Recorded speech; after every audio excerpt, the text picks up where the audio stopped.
Shit shit shit.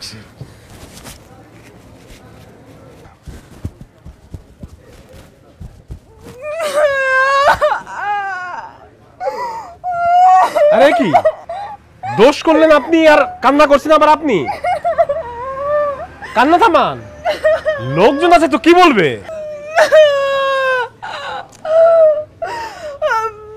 আমি না ইচ্ছা করে করি নাই, আপনি আমার এখন বকাঝকা করবেন না, মারবেন না না মারবো কেন? কি বলেন? একটা শাড়ি স্যার, এই ভাই এটা খুলে না, আমি আমি এক্ষুনি পরিষ্কার করে দিচ্ছি। আরে না না না না দেন না, আমি এক্ষুনি পরিষ্কার করে দিচ্ছি। আপনি বসেন না, আপনি বসেন, আমি দেখছি ব্যাপারটা। লোকজন আছে এখানে, আপনি বসেন, আপনি বসেন আমার বসেন বসেন। বসবো? হ্যাঁ হ্যাঁ বসেন, একটা শাড়ি তো কিছু হবে না। না না, আপনি বসার পরে আমাকে বকাঝকা করবেন না, আর না মারবেন, আমার নামে কিস করে দিবেন না। আমি কিছুই করব না। আমি ইচ্ছা করে করি না, আমি না তাকাতে তাকাতে ভুলে ফালাই দিছি। শাড়ি তো, শাড়ি কিচ্ছু হবে না, আপনি বসেন বসেন। না না, আপনি তো এত ভালো ব্যবহার আমার সাথে করার কথা না। আমার মা আমার ছোটবেলা থেকে যখন মারতো তার আগে আমার আদর করতো, কত ভালো ভালো কথা বলতো, এরপরে রুমের মধ্যে নিয়ে যায় আমার মার দিত। আমি জানি আপনি আমার সাথে লড়াই করবেন। সেটা বললাম তো, আপনি বসেন বসেন প্লিজ। আপনার জুস পড়ছে তো, আমি ব্যবস্থা করছি। এক্সকিউজ মি, একটা জুস নিয়ে আসেন তো, একটা জুস নিয়ে আসেন। আচ্ছা আপনি বসেন তো, এখানে বসেন। আমি কিন্তু ইচ্ছা করে করি নাই, আপনি আমাকে আবার জুসও খাওয়াচ্ছেন, কেন করতেছেন জানি না। আমি বুঝতে পেরেছি তো আপনি ইচ্ছা করে করেননি। আর এই শার্টের ব্যাপারটা আমি দেখছি, আপনি কোনো টেনশন করেন না। আপনি এখন জাস্ট জুস খান। এবং আপনি বলেন তো, আপনি এখানে একা আসছেন? এক্সকিউজ মি, ওয়াটার না? Thank you. আর কিছু লাগবে? না আমি বল, আপনি এটা খান। আপনি এখানে ঠান্ডা হয়ে বসেন তো, কান্নাকাটি করার কিচ্ছু নেই। আমার একটা শার্ট গিয়েছে, কিচ্ছু হয়নি, আমি এটা কিনে নেবো একটা। ওকে, রিল্যাক্স, জাস্ট রিল্যাক্স থাকেন। এখন বলেন তো, আপনি এখানে একা একা আসছেন? আপনি কিভাবে বুঝলেন আমি একা আসছি? আপনাকে দেখে মনে হচ্ছে আপনার সঙ্গে কেউ নেই। আপনি কি এখানকার লোকাল? আসলে হয়েছে কি, আমি না ঢাকা থেকে আসছি বন্ধুদের সাথে এখানে বেড়াইতে। এই প্রথমবার আমি আব্বু আম্মুরে বাদ দিয়ে একা একা ঘুরতে বেরোইছি। কিন্তু দেখেন, যাদের সাথে আসছি তারাই তাদের কোনো খোঁজ খবর নাই, তারা নিজেদের গার্লফ্রেন্ড বয়ফ্রেন্ড নিয়ে ঘুরতেছে। আমি কেন এটা জানতাম যে ওরা প্রেম করার জন্য আসছে? তাহলে আমার এখানে নিয়ে এসে বলেন তো, আমি এখন একা একা বিন্দাস দেবদাসের মতো ঘুরে বেড়াচ্ছি, মহিলা দেবদাস। দেখেন আমি কি করবো, আমি ভাবতেছি যে হোটেলের মধ্যে বসে থাকবো, তাই একটু ঘুরি, আশেপাশে ঘুরতে বেরোইছি। তারপরে আসলাম ঘুরতে, এসে জুস অর্ডার করলাম, জুসটা নিয়ে আসতেছি, কিন্তু বের হয়ে দেখেন এখানে আসছি জুস খাইতে, জুস খাই কি একটা ঘটনা ঘটে ফেললাম। আপনি একজন ম্যানেজ করে নিতেন। এটা কি জুসের মতো নাকি? যেরকম এখানে এসে আমি অর্ডার করছি, আমার জুস দিছি, আমি জুস খাচ্ছি। বয়ফ্রেন্ড কি দোকানে পাওয়া যায় যে আমি অর্ডার করলাম আমাকে একটা বয়ফ্রেন্ড দাও, আমি নিজের পছন্দের মতো করে আমি চুজ করে বয়ফ্রেন্ড নিলাম? আচ্ছা আপনি কি একা নাকি? হ্যাঁ আমি তো একা, আসলে আমিও ট্রাভেল করতে খুব পছন্দ করি এবং এই জন্যই একা একা আসি এবং একা একাই ঘুরি। আপনি কোথায় উঠেছেন? আমি নিসর্গতে উঠছি। আপনি?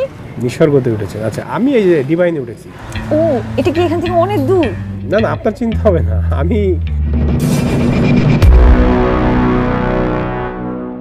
আচ্ছা, আমাদের কি আবার দেখা হবে? অবশ্যই, আপনি ছেলে দেখা হইতে পারে। এতক্ষণে তো আমি বুঝে গেছি যে আপনি একটা ভালো মানুষ। দেখেন আপনার কত দামি একটা শার্ট আমি জুস ফেলায় নষ্ট করে ফেলছি, তারপরে আপনি আমাকে কিচ্ছু বলেন নাই, আমার নামে কমপ্লেন করেন নাই, মামলা করেন নাই, বকাঝকা করেন নাই, পারেন নাই। তার মানে আপনি একটু ভালো মানুষ, আপনার সাথে আমি ঘুরতে যেতেই পারি, কোনো সমস্যা নাই। আমি কিন্তু একটু পরে বের হবো। আপনি বের হবেন? আচ্ছা ঠিক আছে, আপনার নাম্বারটা আমাকে দেন। 01622 আপনি কোথায় থাকবেন? আমি আপনাকে পিক করব, আমি আপনাকে ফোন দিয়ে যোগাযোগ করে নিচ্ছি। ঠিক আছে, কিন্তু আপনার কোনো সমস্যা হবে না তো? না না, আমার কোনো সমস্যা নেই, কারণ আমি তো একাই আছি। দেখেন আমি চাই না যে আপনার জন্য, মানে আমার জন্য আপনার কোনো সমস্যা হোক। দেখেন আমি কত ভুলে যাচ্ছি, কি একটা অবস্থা বলেন। আমি আসলে অনেক ভয় পেয়ে গেছিলাম, কিন্তু আপনি যে আমার এত সহজ করে দিয়েছেন না, আমার এখন খুব ভালো লাগতেছে। দেখেন আরো 2-3টা জুস একসাথে খেয়ে দাও। ওকে ওকে, আপনি খান, আরো জুস খাবেন?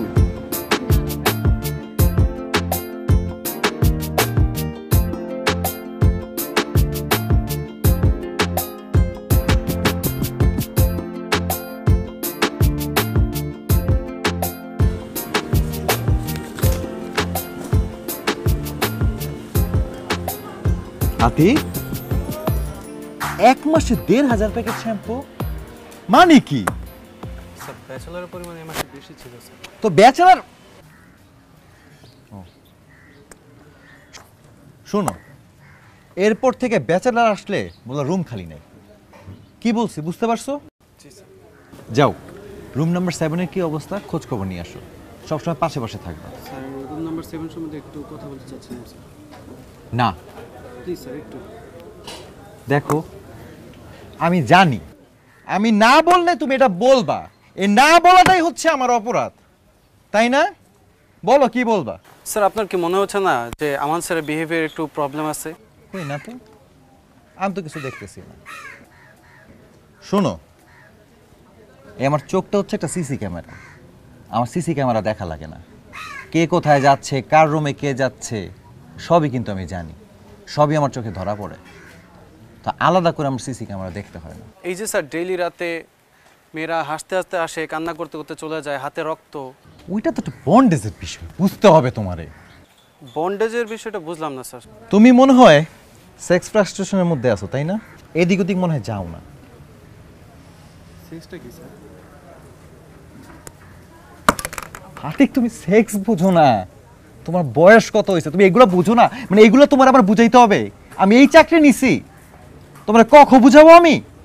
তুমি তো আমার পাগল বানাই ফেলবা। কি বলতেছো এগুলা? আর শোনো, বন্ডেজটা হচ্ছে বন্ডিং, বুঝো না কেন? দুজনের মতামতে তো এগুলা হয়, তাই না? আর কাটা ছেড়া এটা কোনো ব্যাপার না, এটা হইতেই পারে। সেটা কি ধরনের বন্ডিং যে হাত কেটে যায়? তোমার এইসব দিকে না খেয়াল রাখা লাগবে না। তুমি শুধু হচ্ছে কোথায় কি হচ্ছে না হচ্ছে সেইটা একটু খেয়াল রাখবা, আমাকে মেসেজ করবা। বুঝতে পারছো? স্যার আমি তো নিজেই আসতে পারি স্যার। হাতি, তুমি এই যে আয়শা বলবা, এইটাই আমি চাই না। তোমার মোবাইলে টাকা না থাকলে আমাকে বলবা, আমি ফ্ল্যাক্সি করে দিব। কিন্তু আমি চাই না তুমি আমার সামনে সারাক্ষণ এখানে দাঁড়ায় থাকো। বুঝতে পারছো? তুমি যদি এখানে দাঁড়ায় থাকো, খেয়াল রাখবে কে? আমাকে দিয়ে কেন এত কথা বলাও তুমি? যাও তো বাবা। স্যার আপনি বন্ডেজের জন্য যদি স্যার আমাদের রিসোর্টের নাম খারাপ হয়, ব্যাপারটা একবার চিন্তা করে দেখুন স্যার। না, এটা একটা চিন্তার বিষয়। এটা আমাদের রিসোর্টের কিছু হয়ে গেলে এটা আমাদের রিসোর্টের বদনাম হবে। পরে তো সব কিছু গোটা চলে যেতে হবে। আচ্ছা, একটা কাজ করো, তুমি 24 ঘন্টা খেয়াল রাখবা, কি হচ্ছে না হচ্ছে তুমি আমাকে SMS করে জানাবা। বুঝতে পারছো? যাও, তোমার আর কোনো কাজ নাই, তুমি ওইখানেই ফলো করো এবং আমাকে আপডেট জানাও। যাও। ঠিক আছে, বাট স্যার আপনি বন্ডেজের বিষয়টা একটু দেখেন। এই যাও। 1500 প্যাকেট শ্যাম্পু লাগে, সে আবার আমার কাছে এগুলো বলতে আসছে।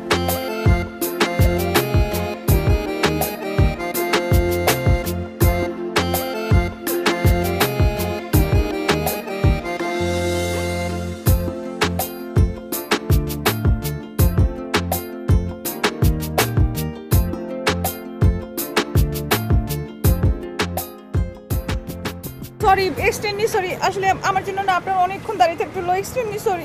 আরে আরে কি করছেন আপনি? কান ধরছেন কেন? বসে পড়বেন নাকি? হ্যাঁ হ্যাঁ বুঝবো। আরে না না না না, দাঁড়ান না প্লিজ। না আসলে আমি আপনাকে অনেকক্ষণ করে মানে দাঁড় করে রাখলাম তো আমার নিজের কাছে খুব খারাপ লাগছে। না, না। আপনি কিছু মনে করেননি তো? আমি কিচ্ছু মনে করিনি, এটা খারাপ লাগার কিছুই নেই। একটা মেয়ের জন্য একটা ছেলে দাঁড়িয়ে থাকবে, এটাই স্বাভাবিক।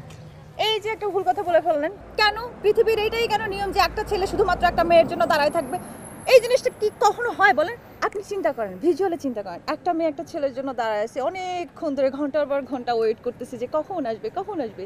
এই জিনিসটা না দেখতে যতটা কিউট লাগে, একটা ছেলে একটা মেয়ের জন্য দাঁড়ায় আছে, এটা দেখতে কিন্তু অত বেশি কিউট লাগে না, কারণ এটা তো অনেক কমন, এটা তো হইতেছে, তাই না? এগুলো তো খুব স্বাভাবিক একটা ঘটনা, আমি তো চাচ্ছি এগুলো হোক, বাট আপনি অনেক সুন্দর করে গুছিয়ে কথা বলেন। আসলে আমার আম্মু না অনেক সুন্দর করে গুছিয়ে কথা বলতো, আমি মনে হয় তার কাছ থেকেই পেয়েছি।